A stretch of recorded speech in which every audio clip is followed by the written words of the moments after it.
Hello दोस्तों, नमस्कार। मेरे यूट्यूब चैनल पे आप लोगों का एक बार फिर से स्वागत है। दोस्तों, जैसा कि आप लोग जानते हैं, हम अपने यूट्यूब चैनल के माध्यम से आप लोगों को आरआरबी ग्रुप डी के प्रीवियस ईयर साइंस के जितने भी क्वेश्चन हैं चैप्टर वाइज करा रहे हैं। ठीक है, तो हमने दोस्तों कुछ चैप्टर करा रखा है जो हमारे यूट्यूब चैनल पे सारे क्वेश्चन उपलब्ध हैं। तो आप उन सभी क्वेश्चन को देखिए और वो पूरा वीडियो देखिए। बाकी आज हम लोग स्टार्ट करेंगे ह्यूमन एनाटॉमी एंड साइकोलॉजी। ठीक है, इसके 231 क्वेश्चन पूछे गए थे हमारे आरआरबी ग्रुप डी एग्ज़ाम में।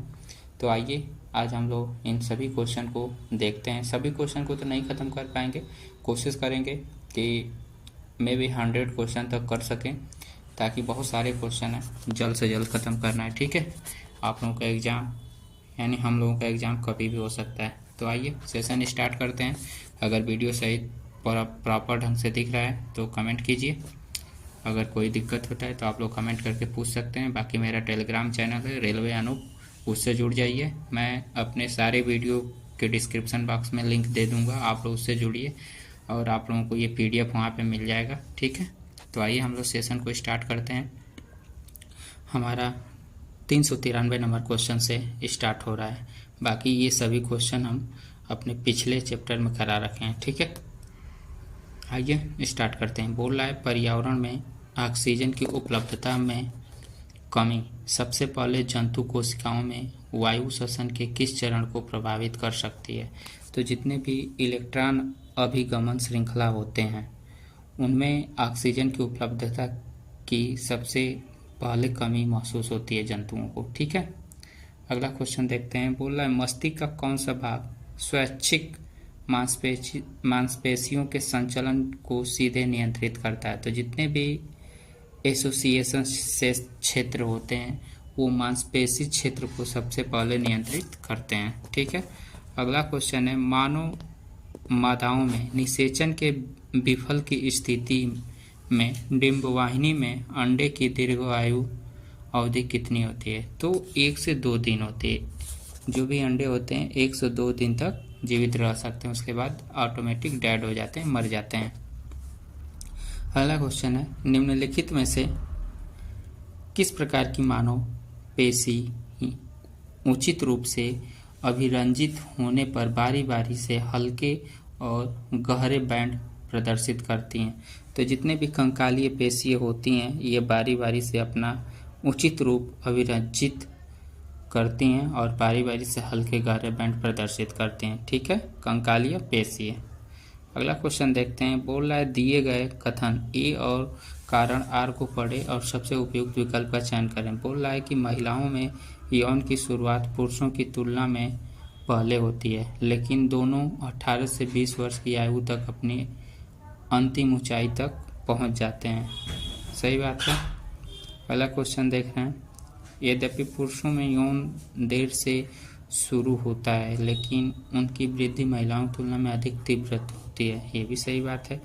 तो ऑप्शन नंबर डी हम लोगों का बिल्कुल सही हो जाएगा। बोल रहा है कि अब कथन ए और आर दोनों सत्य हैं, लेकिन आर जो है ए की व्याख्या नहीं कर रहा है। ठीक है, अगला क्वेश्चन देख रहे हैं। बोल रहा है प्रतिवर्ष चाप में निम्नलिखित में से कौन सा आवेग के सही पथ का निरूपण करता है। तो जितने भी ग्राही मेरुरज्जु प्रेषक न्यूरॉन पेशीय उत्तक होते हैं, ठीक है, ये ग्राही को आवेग का सही पथ निरूपित करते हैं। ग्राही मेरुरज्जु फिर प्रेरक न्यूरॉन फिर पेशी होता है।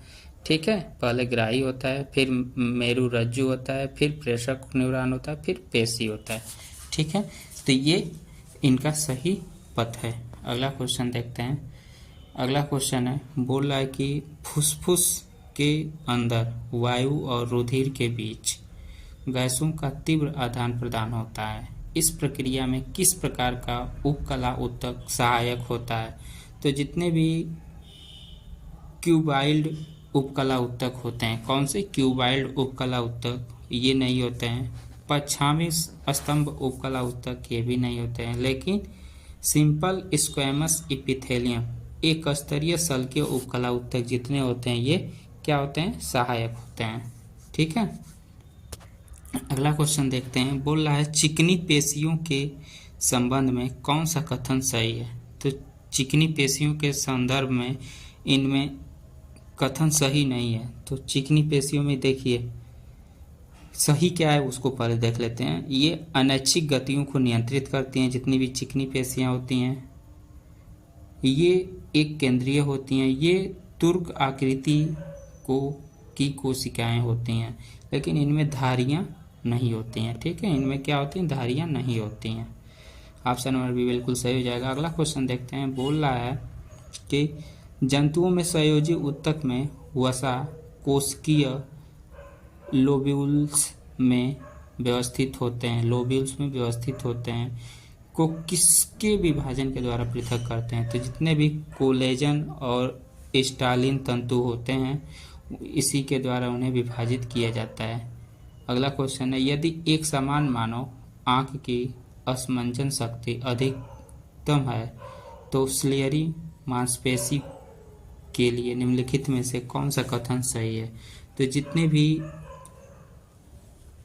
असमंजन शक्ति की अधिकतम आंखों की रोशनी होती है वो सिलियरी मसल पे निर्भर रहती है और वो पूरी तरह से संकुचित होती है। ठीक है, तभी हम लोग देख पाते हैं किसी भी वस्तु को। अगला क्वेश्चन है ऑप्शन नंबर बी बिल्कुल सही हो जाएगा। अगला क्वेश्चन है मानव शरीर में अस्थि की तुलना में उपास्थियों को अधिक लचीला क्यों बनाया जाता है। क्योंकि इसमें तरल जैसा मैट्रिक्स होता है। ठीक है, तरल जैसा मैट्रिक्स होता है मतलब प्लाज्मा होता है। ठीक है, अगला क्वेश्चन देखते हैं। बोला एक अनिषेचित अंडा सामान्यतः मादा जनन पथ में कितने समय तक जीवित रह सकता है। तो 24 घंटे तक जीवित रहता है। अगला क्वेश्चन है वृक्क की नलिकाओं और लार ग्रंथि नलिकाओं का स्तर बनाने वाला उपकला ऊतक निम्नलिखित में से कौन सा है। तो जितने भी घनाभकार क्यूबाइडल इपिथेलियल टिश्यू होते हैं ये क्या करते हैं, लार ग्रंथि नलिकाओं के स्तर को बनाए रखने में बहुत ही उपयोगी होते हैं। ठीक है, अगला क्वेश्चन है अधिवृक्क स्राव ठीक के संबंध में निम्नलिखित में से कौन सा कथन गलत है। तो अधिवृक्क स्राव जो होते हैं ये पेट में रक्त प्रवाह को बढ़ाकर पाचन को बढ़ाते हैं। ये बिल्कुल गलत है दोस्तों। पेट में ये रक्त प्रवाह को बढ़ाते नहीं है। ठीक है, और ये पाचन का कार्य यहाँ पे नहीं होता। पाचन का कार्य जो होता है दोस्तों स्मॉल इंटेस्टाइन में होता है। छोटी आंत से होते हुए बड़ी आंत से बाहर निकल जाता है। ठीक है, बाकी और भी इसमें ऑप्शन देखने लायक है उसको भी देख लेते हैं। बोल रहा है यह शरीर को तनाव या आपात स्थिति में लड़ो या भागो प्रतिक्रिया को सक्रिय करके प्रतिक्रिया करने में सहायक होता है। सही बात है। यह पाचन तंत्र में रक्त की आपूर्ति को कम कर देता है और इससे कंकाल की पेशियों की ओर निर्देशित करता है। अगला ये पेशियों को अधिक ऑक्सीजन की आपूर्ति करने के लिए हृदय गति का श्वसन दर बढ़ाता है। सही बात है। ऑप्शन नंबर ए इसका गलती हो जाएगा, इसलिए ये गलत पूछा है तो इसलिए ऑप्शन नंबर ए सही हो जाएगा। अगला क्वेश्चन देख लेते हैं।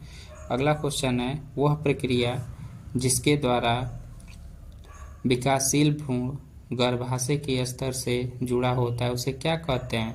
तो उसे इम्प्लांटेशन बोलते हैं, आरोपण। ठीक है, इम्प्लांटेशन आरोपण। अगला क्वेश्चन है वयस्कों में वृद्धि हार्मोन्स के अति श्रवण के परिणाम स्वरूप निम्नलिखित में से क्या होता है। तो जितने भी एक्रोमीगल होते हैं, एक्रोमीगल ठीक है, ये वृद्धि हार्मोन्स को अति श्रवण परिणाम तक पहुंचाने का कार्य करते हैं। अगला क्वेश्चन है एक रोगी अपना बायां हाथ हिलाने में असमर्थ है लेकिन मस्तिष्क स्कैन में कोई क्षति नहीं दिखाती है। तंत्रिका तंत्र के किस हिस्से के प्रभावित होने की सर्वाधिक संभावना है। तो जितने भी परिधीय तंत्रिकाएं तंत्र होते हैं ठीक है, पेरिफेरल नर्वस सिस्टम वो इनको क्या करती हैं, प्रभावित करती हैं।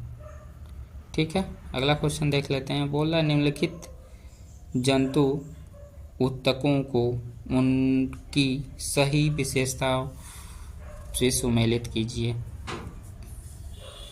तो जितने भी शल्कीय उपकला ऊतक होते हैं ये क्या करते हैं, कोशिकाएं पतली और चपटी होती हैं और व्यासनली को एक कोमलता प्रदान करते हैं। ठीक है। बाकी स्तरीय शल्कीय उपकला ऊतक क्या करती है, ये कोशिकाओं की कई स्तर, दूसरा का चौथा सम्मिलन होगा, पहला का पहला ही रहेगा। कोशिकाएं कई परतों में व्यवस्थित होती हैं, जैसे कि त्वचा है। त्वचा की जो कोशिका होती हैं, टिश्यू होते हैं, कई लेयर में बने रहते हैं। ठीक है। सी वाला देख लेते हैं, घनाभीय उपकला ऊतक, इसका इसी से हो जाएगा। यह वृक्क नलिकाओं और लाल ग्रंथि की नलिकाओं का निर्माण करता है। बाकी चौथा सिलिएट स्तंभकार उपकला, यह श्वसन पथ का आंतरिक स्तर का निर्माण करता है। तो चौथा का दूसरा से हो जाएगा, यानी ऑप्शन नंबर ए सही हो जाएगा। अगला क्वेश्चन है, मानव शरीर के निम्नलिखित में से किस भाग में उपकला कोशिकाओं में सीलिया होता है। तो जितने भी श्वसन तंत्र होते हैं, ठीक है, श्वसन तंत्र जैसे नाकों में क्या होता है कि छोटे छोटे बाल पाए जाते हैं, उन्हीं को हम लोग सीलिया के नाम से जानते हैं। वो सीलिया क्या करते हैं, हमारे फेफड़ों में किसी भी प्रकार के जीवाणु, बैक्टीरिया या गर्दा को जाने से रोकते हैं। ठीक है। अगला क्वेश्चन है, तंत्रिका आवेग संचरण के दौरान न्यूरोट्रांसमीटर एक तांत्रिक कोशिका से निकलते हैं और दूसरी तांत्रिक कोशिका द्वारा ग्रहण करते हैं। तांत्रिक कोशिका का कौन सा भाग मुख्यतः इस रासायनिक संरचना में शामिल है। तो जितने भी तंत्रिक कक्ष टर्मिनल होते हैं ये अन्य तंत्रिक कोशिकाओं को द्रुमाकृत करते हैं। ठीक है। अगला क्वेश्चन देखते हैं, बोल रहा है निम्नलिखित में से, दोस्तों इस बार ग्रुप डी में साइंस से बहुत ही हार्ड क्वेश्चन पूछे गए थे बायोलॉजी से, तो आप लोग बी केयरफुली सारे क्वेश्चन को देखिए और ज़्यादा से ज़्यादा शेयर कीजिएगा। अगला क्वेश्चन है, निम्नलिखित में से कौन सा कार्य अपरा द्वारा नहीं होता है, किया जाता है। तो अपरा क्या होता है दोस्तों, जैसे जब किसी महिलाओं में प्रसव शुरू होता है तो प्रसव शुरू करने के लिए ऑक्सीटोसिन का स्राव होता है, करना बहुत ज़रूरी होता है। शरीर में ऑक्सीटोसिन का जब स्राव होता है तभी प्रसव शुरू होता है। ठीक है, उसी को अपरा बोलते हैं। ठीक है। अगला क्वेश्चन है, जन्म के समय बालिका के अंडाशय में होते हैं, क्या होते हैं, केवल अपरिपक्व अंडे होते हैं। ठीक है। अगला क्वेश्चन है कि कौन सा संयोजी ऊतक आंतरिक अंगों को सपोर्ट प्रदान करता है। तो जितने भी एरियोल ऊतक होते हैं, एरियोली ऊतक, वो क्या करते हैं, उनको सपोर्ट प्रदान करते हैं। अगला क्वेश्चन है, निम्नलिखित में से कौन सी उपकला श्वसन मार्ग के स्तर के साथ श्लेष्मा की गति में सहायक होते हैं। तो जितने भी पश्चामी स्तंभकार उपकला ऊतक होते हैं ये क्या करते हैं, ये इनके श्लेष्मा की गति में बहुत ही सहायता प्रदान करते हैं। अगला क्वेश्चन है, पेशियों के संकुचन और शिथिलन के लिए कौन से प्रोटीन आवश्यक हैं। तो जो संकुचनशील प्रोटीन होते हैं वही बहुत ही जरूरी है। ऑप्शन नंबर डी सही हो जाएगा। अगला क्वेश्चन है, जब कोई व्यक्ति किसी गर्म वस्तु को छूता है तो पेशियां की अनुक्रिया में देरी होती है। तंत्रिका ऊतक का कौन सा भाग सीधे तौर पर तंत्रिका आवेग को पेशी तक पहुंचाने और त्वरित गति उत्पन्न करने के लिए जिम्मेदार है। तो जितने भी तंत्रिकाक्ष होते हैं, तंत्रिकाक्ष, वो क्या करते हैं, हमारे दिमाग को, जैसे क्या करेंगे, अभी सपोज एक गरम तावा है, ठीक है, और जैसे ही आप उस पे हाथ धरते हैं तो जल जाते हैं, तो जलते हैं तो तुरंत आपके मस्तिष्क में क्या होता है, पहुंचता है एक नर्वस सिस्टम के द्वारा। ठीक है, फिर आपको वहाँ पे दर्द जलन महसूस होता है, तो वो किसके द्वारा पहुँचता है? एक्सॉन तंत्रिकाक्ष के द्वारा। ठीक है, ऑप्शन नंबर डी सही हो जाएगा। अगला क्वेश्चन है कि तंत्रिका कोशिका के किस भाग में पहला विद्युत आवेग उत्पन्न होता है? तो जितने भी डेंड्राइट होते हैं द्रुमिका, इनमें पहला विद्युत आवेग उत्पन्न होता है। ठीक है, अगला क्वेश्चन देखते हैं। एलियोल के एक व्यापक नेटवर्क से घिरा होता है, जहां क्या होता है? किसका आदान प्रदान होता है? तो जितने भी एलियोल होते हैं, एलियोल कोशिकाएं, वहां पे गैसों का आदान प्रदान होता है। तो ऑप्शन नंबर ए बिल्कुल सही हो जाएगा। अगला क्वेश्चन है, अस्थमा मुख्यतः श्वसन तंत्र के किस भाग को प्रभावित करता है? तो जितने भी ब्रोंकी और ब्रैंकियोलस होते हैं, जितने भी ब्रोंकी और ब्रैंकियोलस भाग होते हैं, उन्हें अस्थमा प्रभावित करता है। ठीक है, तो ऑप्शन नंबर बी बिल्कुल सही हो जाएगा। बाकी देख लेते हैं अगला क्वेश्चन। कॉपर टी लगवाने वाली एक महिला को उदरीय वेदना और बेचैनी की शिकायत है, इसका संभावित कारण क्या है? बोलता है आईयूडी के कारण गर्भाशय क्षोभ। मतलब कॉपर टी लगवाने से महिलाओं में क्या होता है? गर्भाशय रुक जाता है, मतलब वो फिर दोबारा मां नहीं बन सकते हैं। ठीक है, इस वजह से कॉपर टी का प्रयोग किया जाता है। अगला क्वेश्चन है, निम्नलिखित में से कौन सा निषेचन का परिमाण नहीं है? तो जो अंडे का निर्माण होता है, ये तो निषेचन का परिमाण नहीं है। जहाँ पे अंडे फॉर्मेट होते हैं, वो निषेचन का परिमाण नहीं है। ठीक है, बाकी प्लेसेंटा निर्माण, ह्यूमनज निर्माण और भ्रूण निर्माण, ये सभी निषेचन के निर्माण है। बाकी ऑप्शन नंबर ए गलत है। ठीक है, बाकी ये सभी सही है। अगला क्वेश्चन है कि संयोजी उत्तक का निम्नलिखित में से कौन सा अभिलक्षण गलत है? तो जितने भी संयोजी उत्तक होते हैं वे गलत पूछा है, तो इसमें देख लेते हैं। कोशिकाएं अंतरकोशीय अधात्री होती हैं, सही बात है। रुधिर एक प्रकार का संयोजी उत्तक है, ये भी सही बात है। अधात्री जेली जैसा तरल सघन दृष्ट होता है, अधात्री जेली, ये भी सही बात है। लेकिन कोशिकाएं दृढ़ता से व्यवस्थित होती हैं, ये गलत बात है, ये अभिलक्षण नहीं है। तो ऑप्शन नंबर डी गलत हो जाएगा। अगला क्वेश्चन देखते हैं। मानव रक्त को प्लाज्मा का क्या कार्य होता है? तो मानव रक्त में जितने भी प्लाज्मा होते हैं, ये भोजन, कार्बन डाइऑक्साइड और अपशिष्ट पदार्थ का परिवहन करते हैं। ठीक है, तो ऑप्शन नंबर डी सी बिल्कुल सही हो जाएगा। अगला क्वेश्चन है, निम्नलिखित में से कौन से वैज्ञानिकों परिवर्तन लैंगिक परिपक्वता से जुड़ा होता है? तो जितने भी स्वतंत्रता की इच्छा और मनोदशा को उतार चढ़ाव करते हैं, वो लैंगिक परिपक्वता से जुड़े होते हैं। निम्नलिखित में से क्या केंद्रीय तंत्रिका तंत्र और शरीर के अन्य भागों के बीच संचार को सुगम बनाते हैं? तो जितने भी परिधीय तंत्रिका तंत्र होते हैं, वो संचार को सुगम बनाते हैं। ठीक है, अगला क्वेश्चन है, मानव पुरुष जनन तंत्र में प्रोस्टेट ग्रंथि और शुक्राशय की क्या भूमिका होती है? तो जितने भी शुक्राशय होते हैं, शुक्राणु परिवहन के लिए तरल प्रदान करते हैं। ऑप्शन नंबर सी सही हो जाएगा। अगला क्वेश्चन है, निम्नलिखित में से कौन सी विशेषताएं पेशीय उत्तक को जंतुओं उत्तक में प्रभावित गति उत्पन्न करने में सक्षम है? तो जितने भी संकुचनशील प्रोटीन की उपस्थिति होती है, ये पेशीय उत्तक को जंतु उत्तक में गति उत्पन्न करने में सक्षम होती है। ठीक है, अगला क्वेश्चन है, जब कोई व्यक्ति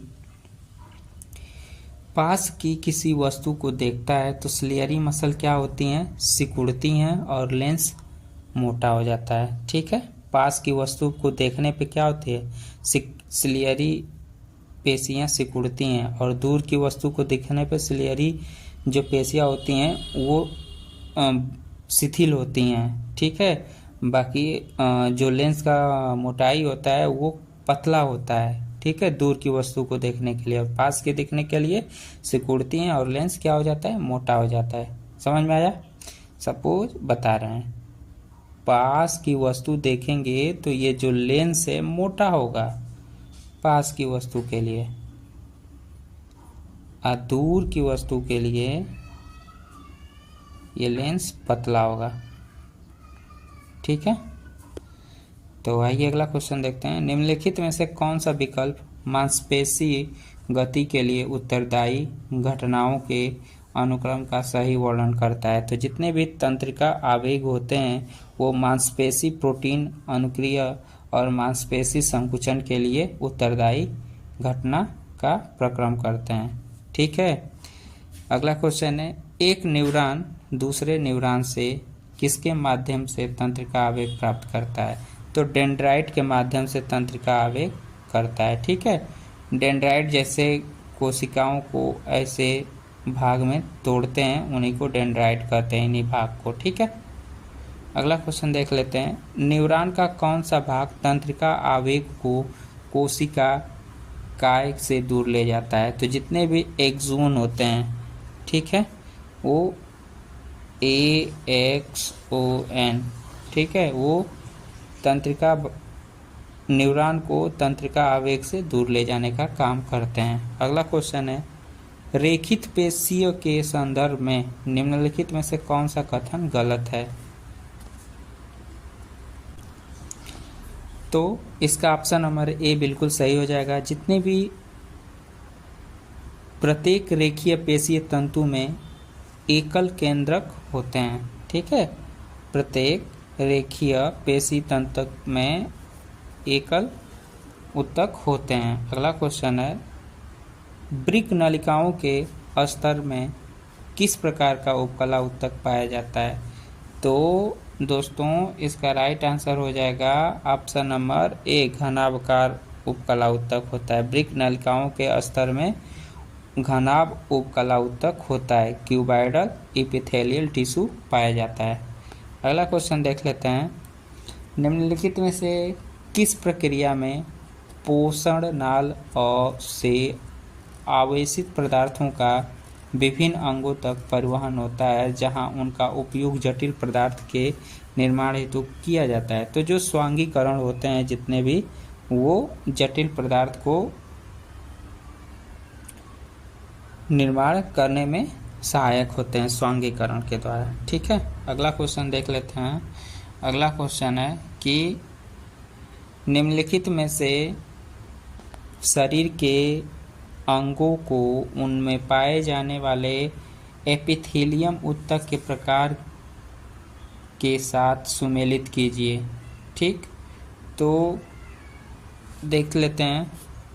विक्रीय नलिकाएं का कार्य क्या होता है? ये घनाभकार एपिथेलियल की होती हैं। ठीक है, त्वचा की सतह का कार्य क्या होता है? ये स्तरीय शल्कीय एपिथेलियन होती हैं। और फेफड़ों कोशिकाएं कार्य क्या करती है? सरल शल्कीय एपिथेलियल होती हैं। और श्वसन का पथ स्तर क्या होता है? ये पश्चामी स्तंभकार होती हैं। तो ऑप्शन नंबर ए बिल्कुल सही हो जाएगा। ठीक है, अगला क्वेश्चन देखते हैं। निम्नलिखित में से क्या संयोजी ऊतक नहीं है? तो दोस्तों जितने भी मांसपेशियां होती हैं ये संयोजी ऊतक नहीं होते हैं। ठीक है दोस्तों, कुछ क्वेश्चन ऐसा है, सपोज ये क्वेश्चन ऐसा क्वेश्चन पूछेगा तो हर एक बच्चे को इसका आंसर पता है, लेकिन अभी ये क्वेश्चन जो 439 नंबर है ये पूछ देगा तो अधिकतर बच्चे ऐसे क्वेश्चन नहीं कर पाते हैं। तो ऐसे क्वेश्चन देखने के लिए आप लोग मेरे वीडियो से बने रहिए और अच्छे से इसको समझिए। ठीक है, आइए देखते हैं। परिवार नियोजन में रासायनिक गर्भ निरोधक विधियों की भूमिका के लिए निम्नलिखित में से कौन सा कथन सबसे उपयुक्त है? दोस्तों ऐसे बड़े क्वेश्चन देख के सारे बच्चे क्या करते हैं, इसमें टाइम ज़्यादा लगेगा, लाओ इसको स्किप करो, तो इसको स्किप कर देते हैं। ठीक है, सॉरी स्कूप हम बोलने जा रहे थे, क्रिकेट का एक शब्द है स्कूप। ठीक है, तो आइए देख लेते हैं। ये रासायनिक गर्भ निरोधक विधियों की भूमिका के लिए निम्नलिखित में से कौन सा कथन उपयुक्त है? तो ये जो रासायनिक गर्भ निरोधक विधि होती है ये हार्मोन के स्तर को बदलकर अंडोत्सर्जन और गर्भाशय की तैयारी को बाधित करते हैं। तो ऑप्शन नंबर सी बिल्कुल सही हो जाएगा। ठीक है, अगला क्वेश्चन है दोस्तों कि निम्नलिखित में से कौन सी निम्नलिखित में से किसके कारण पेशीय ऊतक में संचलन होता है? तो जितने भी संकुचनशील प्रोटीन होते हैं इन्हीं के कारण पेशीय ऊतकों में संकुचनशील होता है। अगला क्वेश्चन है, बाह्य त्वचा किस प्रकार के उपकला ऊतक से बनी होती है? तो जितने भी स्तरीय पट्टिका उपकला ऊतक होते हैं इन्हीं से बाह्य त्वचा की उपकला ऊतक बनी होती है। ठीक है, अगला क्वेश्चन देख लेते हैं।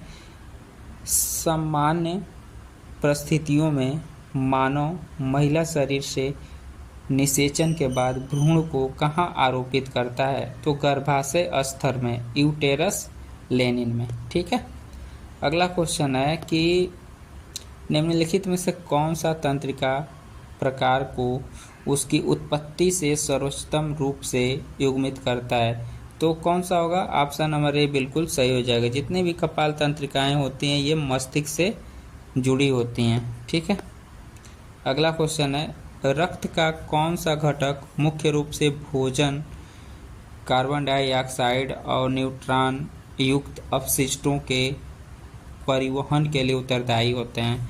तो जितने भी प्लाज्मा होते हैं ये घटक मुख्यतः भोजन के लिए और carbon dioxide plasma. Option number B बिल्कुल सही हो जाएगा।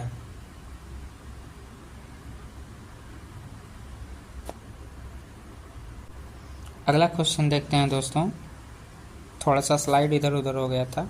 ठीक है, बोल रहा है निम्नलिखित में से कौन सी विशेषताएं कंकालीय पेशियों का सही वर्णन करती हैं? तो जितने भी कंकालीय पेशी होते हैं ये क्या होते हैं? लंबी बेलनाकार असांकित बहुकेंद्रीय कोशिकाएं होती हैं। ठीक है, तो ऑप्शन नंबर डी बिल्कुल सही हो जाएगा। अगला क्वेश्चन है कि दिए गए कथन ए और कारण आर को पढ़कर सबसे उपयुक्त विकल्प का चयन करें। तो देख लेते हैं, मौखिक गर्भ निरोधक गोलियां गर्भ निरोधक की एक अस्थायी विधि है। अगला है, वे हार्मोन के स्तर को बदलती हैं और अंडोत्सर्जन को रोकती हैं। ठीक है, तो इसमें जो ऑप्शन ए है वो असत्य है, क्योंकि जितने भी गर्भ निरोधक गोलियां होती हैं ये गर्भ निरोधक को अस्थायी विधि से रोक देती हैं। ठीक है, अस्थायी रूप से रोकती नहीं है, सॉरी। ठीक है, और वे हार्मोन के स्तर को बदलती हैं, सही बात है। जो गर्भ निरोधक गोलियां होती हैं उन्हें खाने से हार्मोन के स्तर में बदलाव आ जाता है वो, और वे अंडोत्सर्ग को रोकती हैं। तो ऑप्शन नंबर बी बिल्कुल सही हो जाएगा। अगला क्वेश्चन है दोस्तों, आवाज़ लटपटा जा रही है, इसका कारण है बार बार बोलना, लगातार बोलने से आवाज़ लटपटा जाती है। ठीक है, किसी का भी हो। ठीक है, अगला क्वेश्चन देखते हैं, वृषण कोश का तापमान सामान्य शरीर के तापमान से कितने डिग्री सेल्सियस कम होता है? तो लगभग 3 सेंटीग्रेड तक कम होता है। ठीक है, अगला क्वेश्चन, मानव शरीर में पेशीय ऊतक का मुख्य कार्य क्या होता है? तो यह संकुचन और शिथिल द्वारा संचलन उत्पन्न करते हैं। ठीक है, अगला क्वेश्चन है, जीवित जीवों में पोषण की प्रक्रिया का प्राथमिक उद्देश्य क्या है? तो जीवित पोषण में प्रक्रिया का प्राथमिक उद्देश्य होता है बाह्य स्रोत से ऊर्जा और कच्चा माल का प्राप्त करना। बाहर से ऊर्जा और कच्चा स्रोत का माल उत्पन्न करते हैं, तभी हम लोगों को जीवित रहने में और पोषण प्राप्त होते हैं। अगला क्वेश्चन है कि निम्नलिखित में से कौन सी घटना रज्जुधर्म की प्रक्रिया के प्रत्यक्ष रूप से ट्रिगर करती है? तो जितने भी अंडे का अनिषेचन और हार्मोन्स परिवर्तन होते हैं वे ही रज्जुधर्म कहते हैं, जिसे मेंस्ट्रुएशन साइकिल कहते हैं, जो औरतों में होता है, लेडीज़ों में होता है, लड़कियों में होता है। ठीक है, अगला क्वेश्चन है कि निम्नलिखित में से कौन सा विकल्प जंतु में अनाक्षी शोषण के अंतिम उत्पादन को निरूपित करता है? तो जितने भी लैक्टिक अम्ल होते हैं, लैक्टिक अम्ल जितने भी होते हैं ये अनाक्षिक शोषण को अंतिम उत्पन्न रूप निरूपित करते हैं। ठीक है, अगला क्वेश्चन है, मनुष्यों में जटिल शर्करा अणुओं को सरल ग्लूकोज में तोड़ने के लिए कौन सा एंजाइम जिम्मेदार होता है? तो जितने भी इमाइलेज होते हैं ये ग्लूकोज को तोड़ने का कार्य करते हैं। अगला क्वेश्चन है, निम्नलिखित कथनों को ध्यानपूर्वक पढ़ें और गलत कथन का चयन करें। ठीक है, तो देख लेते हैं। अनुमस्तिष्क शरीर मुद्रा तथा संतुलन बनाए रखने में सहायक होता है, सही बात है। मेडुला ऑब्लोंगेटा गर्म वस्तु से हाथ हटाने जैसी परिवर्ती क्रियाओं को नियंत्रित करता है। नियंत्रित नहीं करता है दोस्तों, ये संदेश पहुंचाता है, तो वहां से रोकते हैं किसी भी चीज़ को। तो ऑप्शन नंबर बी ही बिल्कुल गलत हो जाएगा। ठीक है, आगे देख लेते हैं, और भी ऑप्शन है इसमें।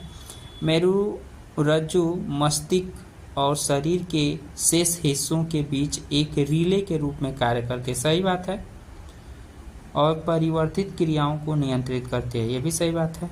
अगला है, प्रमस्तिष्क मानव मस्तिष्क का सबसे बड़ा हिस्सा है तथा यह चिंतन व स्वैच्छिक क्रियाओं को लिए उत्तरदायी होता है, ये भी सही बात है। तो गलत पूछा है, तो ऑप्शन नंबर बी बिल्कुल गलत हो जाएगा। ठीक है, अगला क्वेश्चन देख लेते हैं। मनुष्यों में वृक्कों का यथार्थ स्थान क्या है? तो जितने भी उदर में मेरुदंड होते हैं, दोनों को ये यथार्थ स्थान है। ठीक है, नेत्र का क्रिस्टलीय लेंस मुख्यतः सहायक होता है।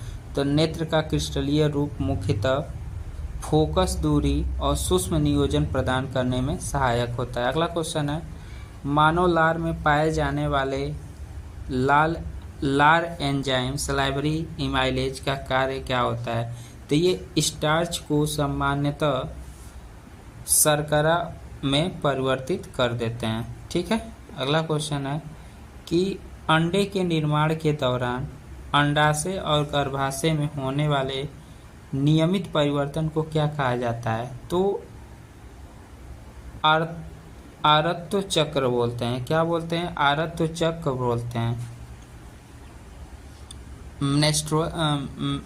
मेनेस्ट्रुअल साइकिल बोलते हैं। ठीक है, अगला क्वेश्चन है, नेत्र का कौन सा भाग प्रकाश को विद्युतीय संकेतों में परिवर्तित करने के लिए उत्तरदायी होता है? तो जितने भी रेटिना होती हैं, रेटिना से ही प्रकाश परिवर्तित होता है, तभी हम लोग किसी भी वस्तु को देख पाते हैं। ठीक है, अगर रेटिना प्रकाश को परावर्तित नहीं करता तो हमें सारी वस्तुएं ब्लैक दिखाई देती, मतलब दिखाई ही नहीं देती। ठीक है, अगला क्वेश्चन है कि कौन सी पेशियां ऐच्छिक होती हैं तथा उसमें हल्के और गहरे रंग की पट्टियां दिखाई देती हैं? तो जितने भी रेखीय पेशीय ऊतक होते हैं, ये वे ऐच्छिक होती हैं। ठीक है, ऑप्शन नंबर ए बिल्कुल सही हो जाएगा। अगला क्वेश्चन है, उपकला ऊतक की कोशिकाओं के बीच बहुत कम स्थान क्यों होता है? क्योंकि उपकला ऊतक की कोशिकाओं में पदार्थों का पारगम्यता को नियंत्रित करने वाला एक प्रभावी अवरोध बनाने के लिए होता है, जो यही कम स्थान को घेरता है। ठीक है, अगला और लास्ट क्वेश्चन है आज के सेशन का। बाकी जितने भी क्वेश्चन बचे हैं ऐसे ही 2 वीडियो में कंप्लीट कर देंगे। ठीक है, आमाशय और आंतों जैसी आंतरिक अंगों की भित्तियों में किस प्रकार की पेशियां होती हैं? तो जितने भी चिकनी स्मूथ पेशियां होती हैं, ये आंतों की कोशिकाओं के लिए बहुत ही उपयोगी होती हैं। ऑप्शन नंबर बी बिल्कुल सही हो जाएगा। तो आज का सेशन कैसा लगा दोस्तों, कमेंट करके बताइएगा। बाकी 462 से आगे देखेंगे। ठीक है, तो मिलते हैं अगले वीडियो में, तब तक के लिए धन्यवाद। जय हिंद।